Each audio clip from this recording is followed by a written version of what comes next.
Yeah, so let me first make maybe general remarks on our concentration inequalities.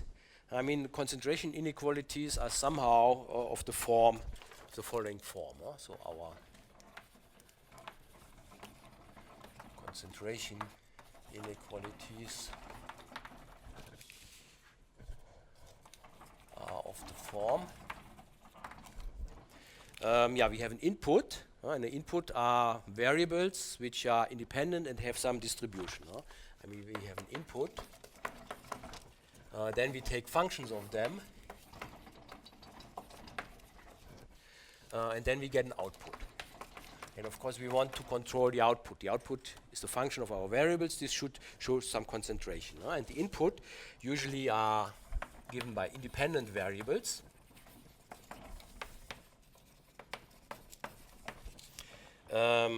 And up to now, I mean, what I always considered now essentially was that those variables had a Gaussian distribution. No?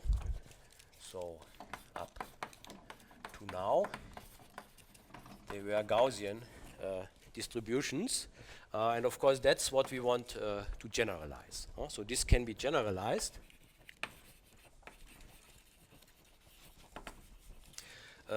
In particular in a linear situation. And I mean, for the functions, essentially we had two situations. I mean, the more classical things where we had linear functions, sums of independent variables. So we had linear functions, or then what we did just now, more general functions, which are not necessarily linear, and where the Lipschitz condition was exactly what seems to be a good condition. So or Lipschitz. Yeah, and on the output side, of course, the concentration, essentially, we got a statement saying that the output, the function, concentrates about its expectation like a Gaussian distribution. So the tails are e to the minus alpha squared, if alpha is the deviation. So what one really wants is here concentrates like a Gaussian distribution. So this deviation should go like alpha squared times a constant. And usually, I mean, if I have a dimension, of course, the dimension usually shows also up there. I mean, it should be like a Gaussian, but somehow, I mean, there should be something depending on the dimension so that you see that if the dimension is grows, it really concentrates about it. But that's the estimates which one usually wants to show. Good, okay, and I mean, the question is, I mean, if I go away from Gaussian distributions, what can I do? How much of the tools extend?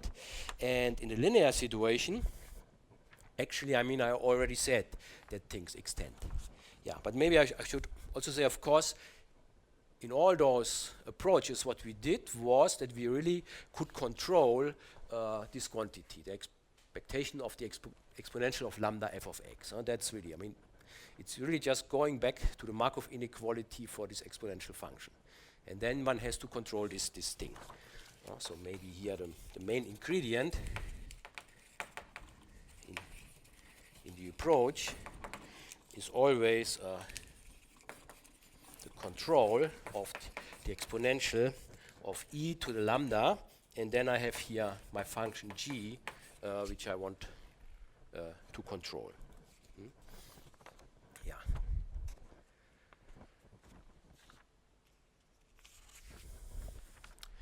Good. Okay, and in a linear case, essentially controlling this thing in the end is we have to go back to controlling this for the distribution. Okay, and so this means if this guy here for my distribution behaves somehow similar as what we needed for doing our stuff, then it should still work. And essentially, so the best thing is if we have here also Gaussian behavior. So if we have a kind of Gaussian tail in the input distribution, then this goes over to the output, at least in a linear case. Okay, and this means distribution which have these properties, they are very important, and they, for this concentration usually works, and they are called sub-Gaussian.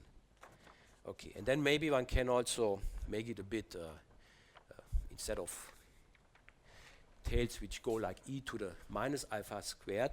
One also have exponential ones which go a bit slower, just exponential, and those are sub-exponential distributions. Those are the main two classes.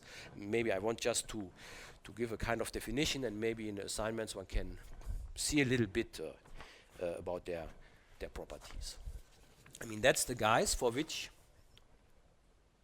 at least the linear case can be extended. So let me start with defining those. Okay. And so I mean, this is really now about the distribution of a one-dimensional variable. So I mean, we take functions of many variables, they are independent, and each of the variables should have specific kind of distribution, a specific property, and this property should be either sub-Gaussian or sub-exponential. And so what does this mean? So let x be a one-dimensional real random variable. And in order to make things a bit easier, I assume here they are centered. I mean, you can also extend this to the non-centered case, but maybe some of the characterizations are easier if it is centered. Okay, and let me first look on the sub-Gaussian case. So x is called, or the distribution of x, or x is called sub-Gaussian.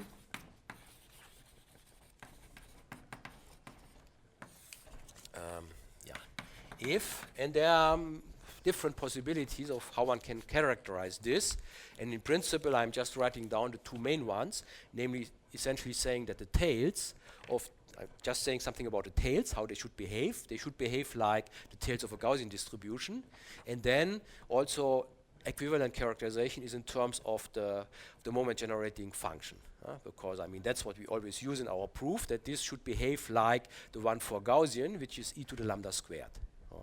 Okay, so and those are equivalent properties. So I'm saying here, if one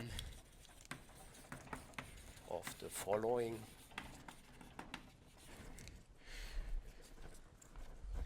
equivalent, and I'm just giving two, I mean there are more, you can also say something maybe about the moments, how they increase, they should more or less increase like the moments of Gauss, but I'm not putting this down here. So, but I'm just taking following one. So the first one is about the tail, so namely that I can estimate the tail of my distribution like a Gaussian tail, so there is a constant c bigger than 0 such that for all alpha bigger than 0 the probability that x is bigger than alpha, that this can be estimated by 2 times, and now the exponential is of this form. I have alpha squared divided by c. So it's a kind of this tail here. And that's of course exactly what we usually also want in our concentration estimate for functions of those guys. They should also show behavior like this. But so in particular for the input variables we should have this behavior. Okay, but this can also be equivalently reformulated as a property for the exponential generating function, that they should also behave in a quadratic. It has an exponential to lambda squared behavior. Yeah, so this is equivalent to the fact that there exists a constant, different one, but okay, of course they are related. Let me call it C twiddle, such that for all lambda in R, I can essentially compare the moment generating function e to the lambda x, so the expectation of e to the lambda x, so this is a function in lambda. I can compare this to the corresponding object for the Gaussian distribution, which goes with e to the, there's a constant c twiddle here, and then I have here lambda squared. And in principle, the moment generating function is more or less the Fourier transform if you do it in a complex way, but okay, so it goes like e to the lambda squared. Okay, and this is equivalent. Yeah, good. So that's sub-Gaussian. That's very important class, and they behave in some, in this respect like a Gaussian distribution. Good, but then, I mean, when we did the proof for the norm, essentially we had to look on the square of a Gauss distribution, and the square of a Gauss distribution has not this property. It's not sub-Gaussian, but it had a property which was good enough for doing our estimates, and this, it was sub-exponential, which means it doesn't go like e to the lambda squared, but it doesn't go like e to the minus alpha squared, the density, but it goes like e to the minus alpha. So it decays in exponential way. And those are the sub-exponential guys. And for this, essentially, I mean, the property of the square of a Gauss, which we used in our proof, was that it essentially that it was a sub-exponential. But so this can be generalized. So this is called sub-exponential.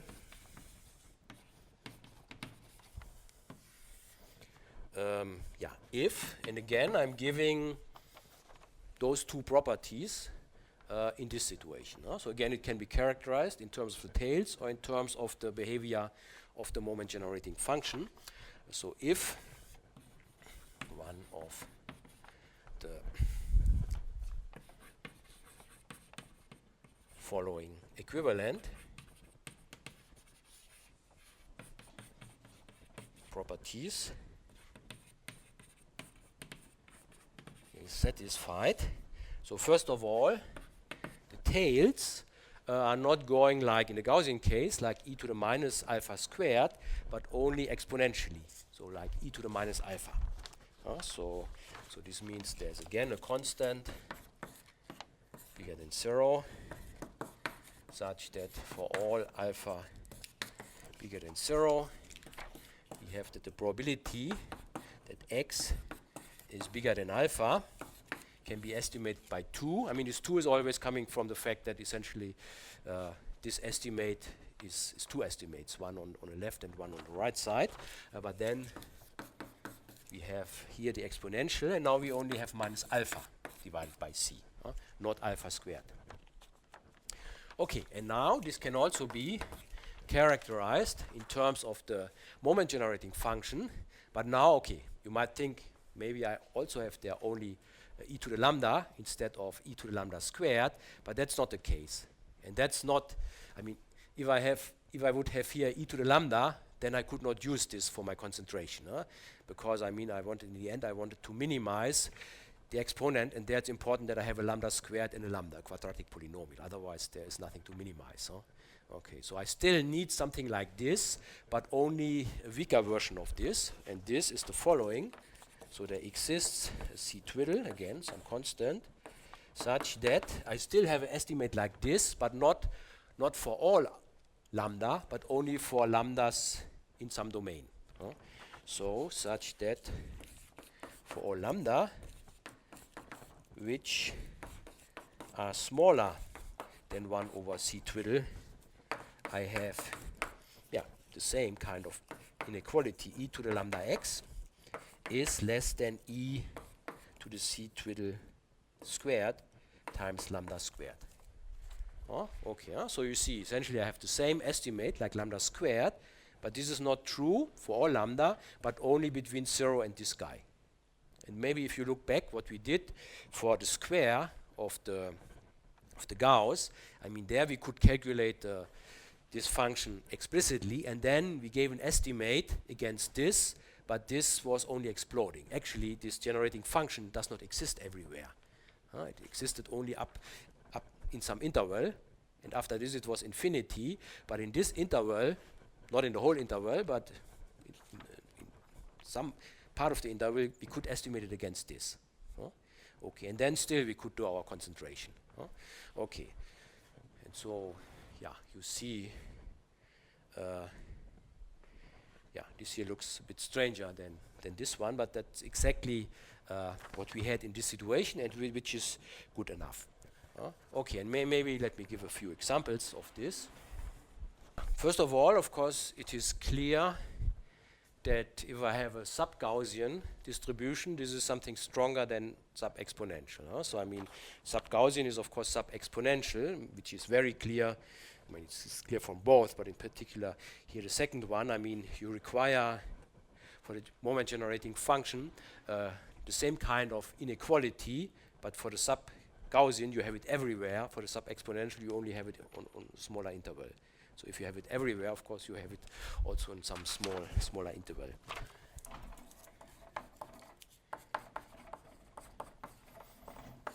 Okay, so we have, first of all, okay, maybe this is more a remark than an example, but if I have a sub-Gaussian distribution, this is in particular sub-exponential. Okay, and of course a Gaussian distribution, a normal distribution, is sub-Gaussian. So X is a normal distribution. And this means X is sub-Gaussian because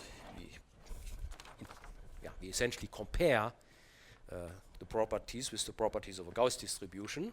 And so, X is sub-Gaussian. So in particular, it's also sub-exponential, but it's stronger. But we also saw that if I take x squared, or maybe if I want to have it normalized, if we take x squared minus 1, then this is sub-exponential, but not sub-Gaussian. That's what we essentially calculated when we did our concentration inequality for the norm squared. Because the norm squared we wrote as sum of independent guys like this, and then essentially we had to calculate the moment generating function for this and estimate it in this form against e to the lambda squared. Okay. Yeah, but we also saw that the moment generating function explodes at some point. So it's not that we only could not show the estimate everywhere, but it is clear that it cannot exist because the moment generating function did not exist everywhere. So x squared has tails growing too fast, and this prevents the moment generating function to be finite everywhere. Okay, so x squared minus 1 is sub-exponential, but not sub-Gaussian. Yeah, okay. But this was actually good enough for proving our concentration estimate. I mean, in a concentration estimate, we still got something where in the end we had a sub-Gaussian behavior. So even if our input variables have only a sub-exponential behavior, we could show something which is of a sub-Gaussian type. Okay, but only maybe for specific alphas. Okay, and maybe in one of the in the new exercises, which should come out today, those things will be made a bit more clearer. Okay, and maybe the third example, which is also part of the exercises, is that if I have bounded random variables, that they have a good behavior, because very often one has bounded random variables. For example, if I just have Bernoullis, quantities which take only the value plus minus 1, they are bounded, and then maybe it's not so clear what are their tails or so. But if I have a bounded variable, and then this is actually sub-Gaussian. Okay, I mean this is not totally trivial, but this is also quite nice, and this is one of the exercises, one of the assignments which you should show. So the bounded variable is always sub-Gaussian, which means one can also get concentration estimates for sums of bounded random variables. Yeah, okay, so today I still want to finish what we talked about, the concentration in general, and we had essentially two scenarios. I mean, one was concentration for a sum of independent variables, and then there was the more general, where the function was not a sum, but it was more general, typically nonlinear, and then we had some Lipschitz condition, and at least for Gauss distributions we could show something. Okay, and I mean also for the linear case, essentially I did it for the sum of Gauss, or maybe more precisely for the sum of square of Gauss. Okay, and I started to say a little bit, I mean, of course, all those things are true more general, and it essentially depends on properties of the distribution. And last time, I already gave you with precise definition of sub-Gaussian and sub-exponential distributions. I mean, those are distributions which have the behavior which we need for proving concentration. In particular, sub-Gaussian means that I have a distribution whose tails are comparable to a Gauss, either in looking on the probability of the tails or looking on the moment generating function, that it behaves or can be estimated against the one of a Gauss.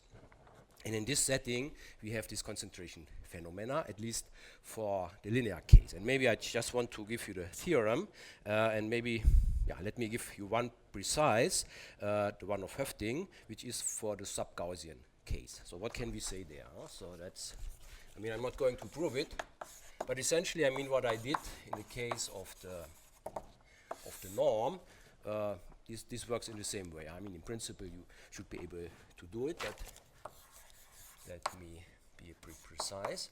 So I'm taking distributions, one-dimensional variables, let me call them T1 up to Tp.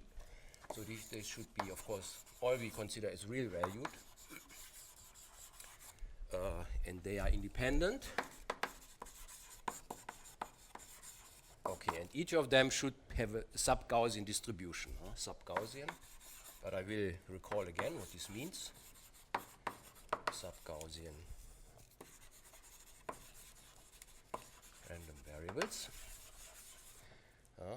Okay, and I mean in this sub-Gaussianity, I mean we have parameters, and last time I only considered mean equal to 0. Maybe I'm now more general, so I mean they could have a mean, and then they have essentially a parameter which is more or less comparing it to the variance of the Gaussian thing.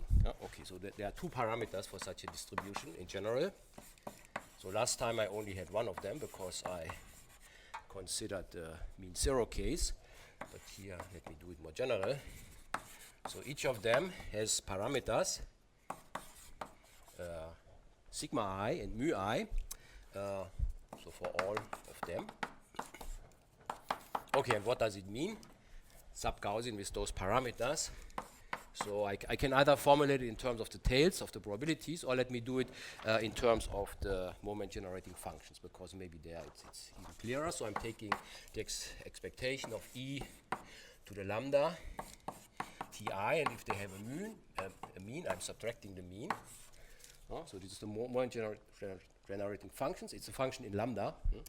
The average is over the variable, and this I should estimate against essentially the same thing for a Gaussian of mean sigma I. So this can be estimated against sigma I squared lambda squared over 2. That would be the same thing for a Gaussian distribution. Okay, so that's what we want as input, and then the output is, then I can also control the sum. Then I also have a concentration for the sum with a similar kind of estimate. And for concentration, it's nice. I mean, there, of course, we want to write it in terms that the probability of deviations are small. But of course, in a proof, we are proving, of course, essentially something about this. Then we have for all alpha bigger than 0 that the probability, and now I'm summing my variables. Okay, but I'm subtracting the mean. Okay, so of course the sum of the means is the mean of the sum. So essentially I'm looking on the deviation of the sum of the variables from the mean of the sum, and I want to see whether this is bigger than alpha. And the probability of this I can estimate against an exponential minus, and then I get an alpha squared. This time appears as a squared. So this is again the sub-Gaussian behavior which I get. So if each of them is sub-Gaussian, then also the sum is sub-Gaussian. So I get here alpha squared. And of course the parameter which I get here is coming from the sigma square. So it's divided by 2 times the sum sigma I squared from 1 up to p. Okay. And then of course, I mean, in this thing you don't see the dimension p, but usually, I mean, if you sum those things, then their mean goes with p, and then you divide it by p, so that you get something which is independent of p, and then p will also show up on this side. And then you see, of course, if p is getting large, that here you have a kind of concentration. I mean, so in this form, it doesn't really look like concentration. It just says that I have a kind of Gaussian behavior, but of course, this behavior is getting smaller and smaller if the dimension grows. In specific cases where we choose on this side, maybe the alpha also depending somehow on p. Okay, but so this, I mean, in the case of the norm of the square, we saw that really. I mean, it really was a concentration that things are really very, very close to the mean. Good, so that's the theorem, and I mean, this is usually called Hoeffding. I mean, the theorems in this context, there are different names corresponding to this depending on the situation. So this one usually is named according to Hoeffding.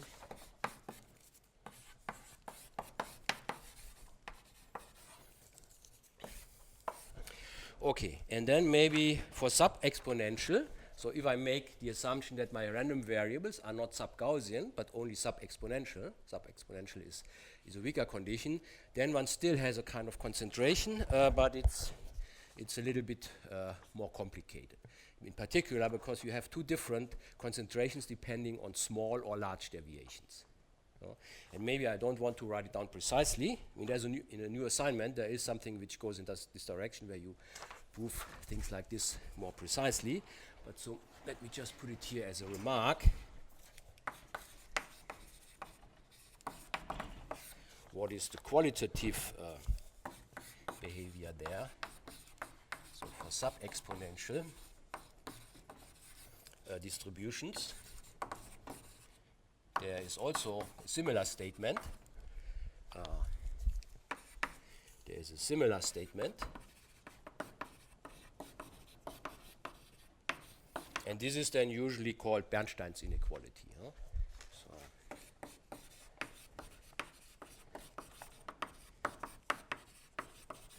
I mean, this is Hoeffding, this is Bernstein, and then Chernoff is also a name which is around in this context.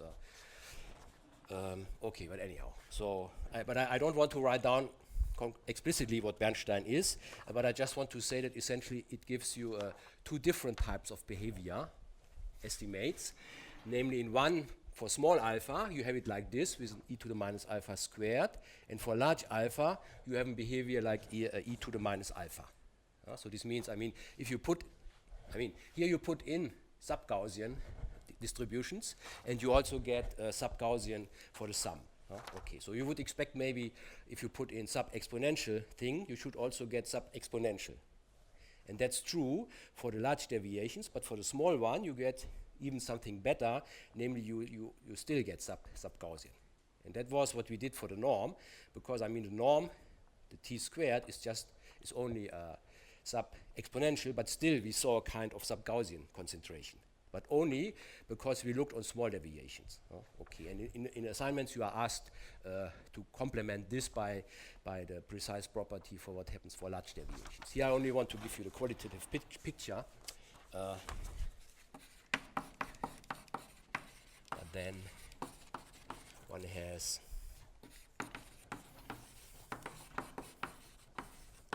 two different behaviors for small and large.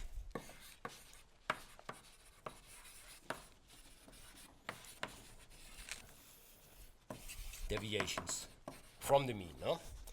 Okay, so this means, so if I take S, let's say this is the sum of independent sub-exponential variables. And now let's say they have mean 0, because, okay, I can always normalize things to the mean. So this means 0. Then the sum, of course, also has mean 0. And the sum has a distribution which qualitatively looks like this. So I mean, I have around the 0, I have a kind of exponential behavior. And first, I have a sub-Gaussian behavior. So it looks like I can estimate it against Gaussian behavior. Okay, but then up to some point, and then later on it has more sub-exponential behavior. So I mean, sub-exponential means it's going more slowly to 0. It still goes exponentially to 0, but not like e to the minus squared, but just e to the minus. So here it's somehow slower. Okay, here probably you don't see a difference. Okay, so that's not the tail of a Gauss anymore, but a slower decrease to 0. So here, these essentially are small deviations. I mean, where I'm still close to the mean. Of course, small depends on the problem. What does it mean? And I mean, when we looked on the norm, for the norm of a Gaussian random vector, we compared the norm with its mean, which was the square root of p, and then small was something which was also of the order of square root of p, which in absolute terms is not necessarily small, but small compared to the mean. Okay, and there we saw behavior like this. That's what we proved. Also, for small deviations, we have essentially normal tails or sub-Gaussian behavior. So this means here we go like e to the minus alpha squared. Okay, but further on, for large deviations, we have exponential tails. I mean, there you see really what you give as an input, the sub-exponential behavior also appears as the output. But here actually you are able to improve it. Okay, but so here, in general, you have, so those are large deviations. So there you are very far away from the mean. So those guys also appear, but there the probability cannot be estimated like e to the minus alpha squared, but only like e to the minus alpha. So we have an exponential tail. I mean, exponential tail is still going quite fast to 0, better than any polynomial thing, but of course it's not as fast as here. But still, usually this is a quite good estimate. Good. Okay, and so one of the assignments, I mean, you asked to, I mean, you are reminded that we proved for the norm. I mean, there the input is the square of a Gauss, which is sub-exponential. We proved small deviations up to some point here, and there we saw this. And there in the assignment you are asked to really check that if you have larger deviations, you see something like this. Good. Okay, but I mean, we have all the tools for doing this. It's not really that one needs something new for this. It's just if we do what we can do, then if we go further here out, then we just get estimates which are of this form. Okay, good. So any questions around this? So that's what I wanted to say for the problem of the sums.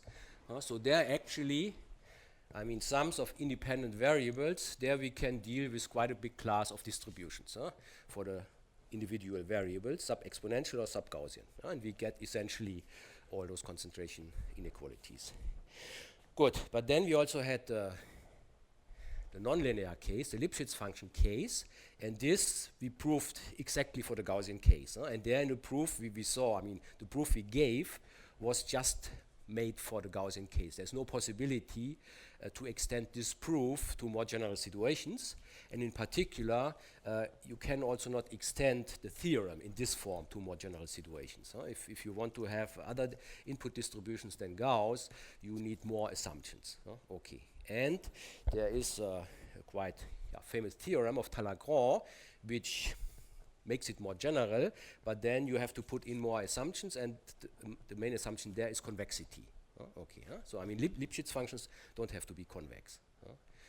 But if you want to go further, then very often convexity is the thing you need. And so maybe I just want to give you this theorem. I'm not going to prove it because this is a bit technical.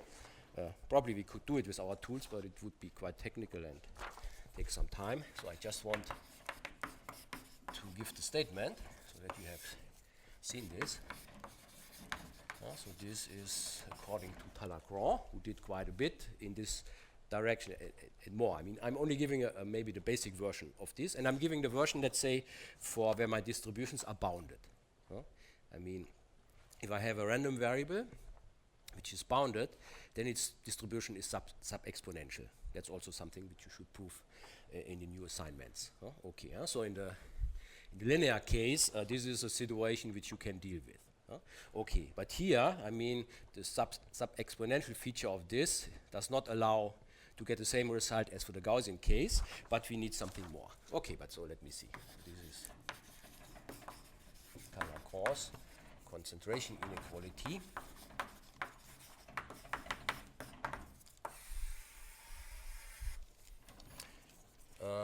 Okay, so let me take again p variables which are independent. Let me call them t1 up to tp. So the independent. And in our Gaussian concentration theorem, we assumed they are Gauss, but now I assume each of them should be bounded. Let's say they are bounded by the same constant. So I have an interval from minus k to plus k, and all the values they take on are in this interval. For example, they are just taking on the values plus minus 1. Okay, that's not a density, but of course, we still can do all the things with it. I mean, it's a very common thing to have such Bernoulli variables, plus minus 1. Okay, so I assume they're independent random variables. And there's one common bound, let's call it k, so all the absolute values of them are less than k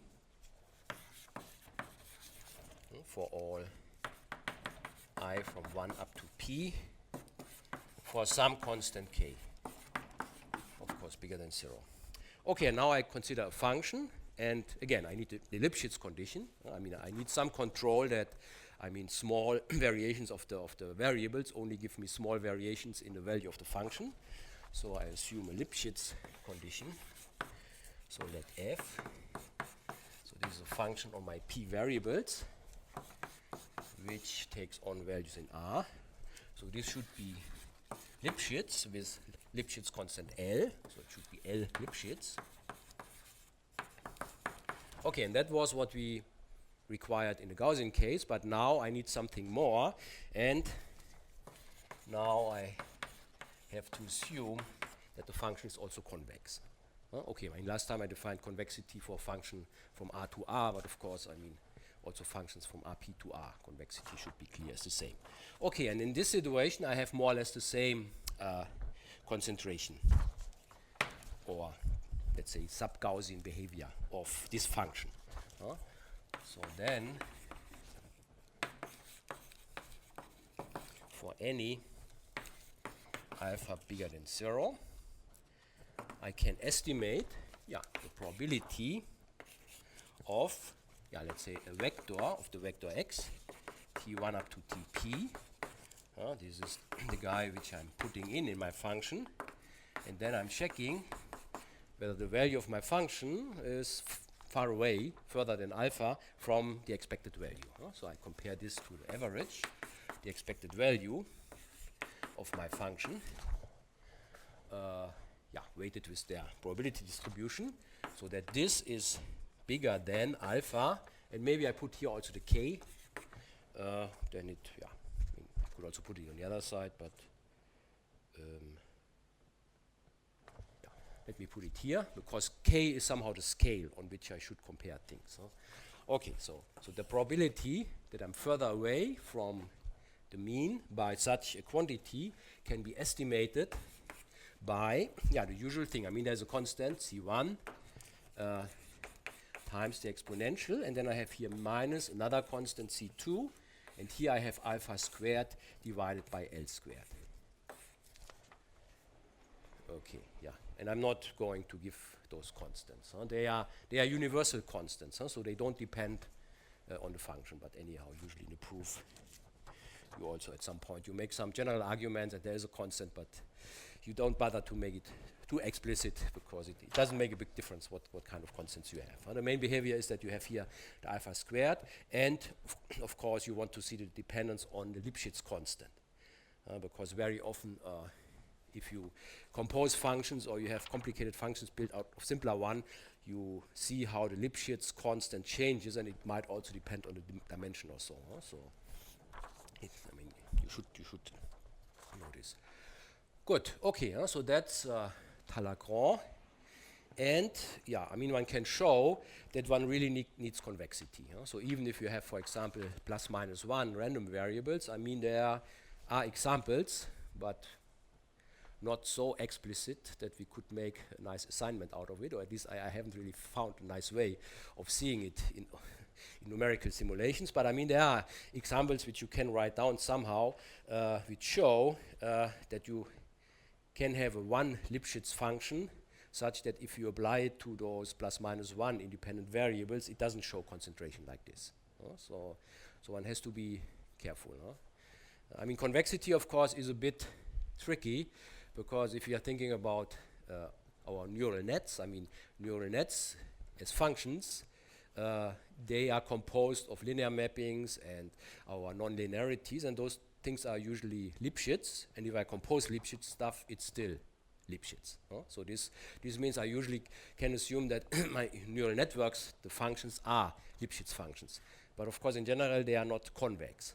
Because, I mean, even if the simple guys are convex, the composition doesn't preserve convexity as you should, for example, also do in a new assignment. So convexity is I mean, that you need convexity is maybe a bit a pity for the direct application to neural networks, because then you have to look more carefully whether you really need it or not, or whether you have it or not. Okay, in the Gaussian case, we don't need it, which is good, but of course Gaussian distributions might be very special, but still, I think for some purposes, and in particular for general investigations, it's good to have this. Good, anyhow, so I mean, we leave it like this.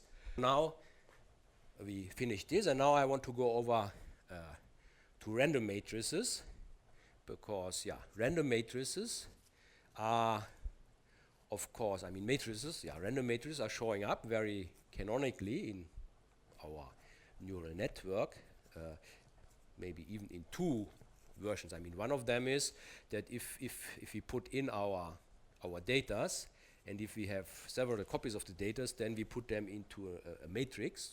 So you can say I'm inputting actually not just a vector, but I'm inputting a matrix into my neural net. And of this matrix, maybe I want to calculate covariance matrices or whatever. And then it would be good to understand what happens with such a matrix. And on the other hand, of course, I mean, the connections from one layer to the next are also modeled by matrices, usually also by random matrices. So matrices, of course, are a very important thing which we should also understand. Up to now, essentially, we understood vectors where we put a distribution, and then understand what can we say about functions of those vectors. But now, essentially, we rearrange our vectors in matrices, and then, of course, there is a very canonical function on matrices, which is looking on the eigenvalues. I mean, for vectors, okay, it's on general grounds, it's not so clear what are interesting functions in which we are interested. I mean, we looked on a norm. Okay, this makes sense. But a norm is essentially an additive problem, the sum of the squares of the components. But now for matrices, if you're looking on the eigenvalues, this is a very nonlinear problem. So there we are much more in such a context. Okay, but let's stop here for